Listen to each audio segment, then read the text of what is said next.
Now recognize Mr. Hultgren for 5 minutes. Thank you, Chairwoman. Thank you all for being here. Appreciate your work and appreciate spending time with us today.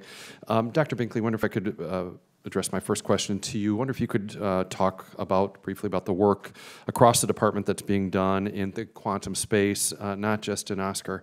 I know Fermilab, which is in my area, is involved in things like the Chicago Quantum Exchange, as well as IonQ Net with AT&T, Caltech, and the exchange to establish the first nodes of a quantum internet. Can you talk about the impact this work will have throughout our scientific ecosystem, and how are the different programs like HEP and the Office of Science working to make sure that this happens? Yeah, so we're viewing quantum in the broad sense within the Office of Science. We do think of it as quantum information science, which does contain some aspects, which does contain quantum computing. So I'm not going to spend a lot of time dwelling on the Oscar aspects of it. But we do see very, very strong programs already in existence and that need to evolve into stronger programs in the basic energy sciences area that are aimed at quantum materials that could be used in fabricating new types of qubits, for example. We also see the potential for quantum-based technologies for sensors and detectors that could be used in high-energy physics experiments.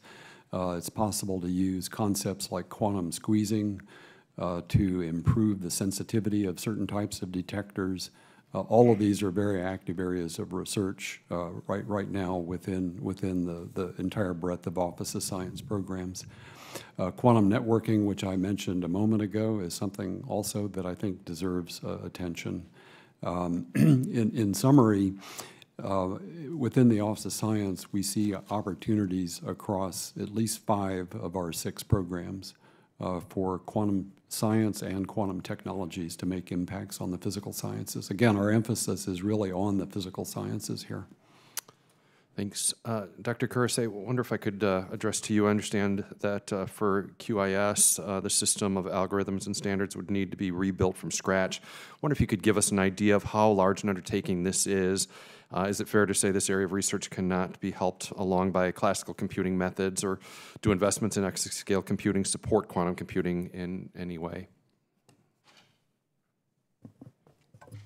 Well, first let me address the question specifically with respect to cybersecurity, because there the real challenge is that quantum computers will be able to do the kind of factoring of large numbers into prime numbers, which are sort of at the key of the RSA encryption algorithms that Member Lipinski was talking about in his remarks. So from a security standpoint, it's the capabilities of a quantum computer to do something that a digital computer cannot do in any reasonable amount of time, which is the real challenge there. And that's why new cryptographic algorithms, the post-quantum algorithms that are resistant to having quantum computing, that's why there's so much focus on that right now. With respect to exascale, one thing maybe I'd like to emphasize is that quantum, again, won't be a panacea, won't solve all problems in computation. And as Dr. Binkley has pointed out, there are problems that are not well suited to quantum solutions, and there we're going to need supercomputers. We're going to need exascale for the kinds of national competitiveness to push forward science and engineering research. So it's not an either-or, and both absolutely need to progress. Great, thank you. Wonder, my last minute here, Dr. Binkley and Dr. Kurose, what will DOE and NSF need to do to prepare the next generation of researchers and programmers to be able to work with quantum machines? Our coding now, as I understand it, is still based on the original linear models from which we started out with punch cards. How long will it take to maximize the effectiveness of these machines and make sure that people are ready to maximize? So I think the way to start that process is to begin to develop and deploy testbed computers, which is one of the things that we and NSF have talked about doing.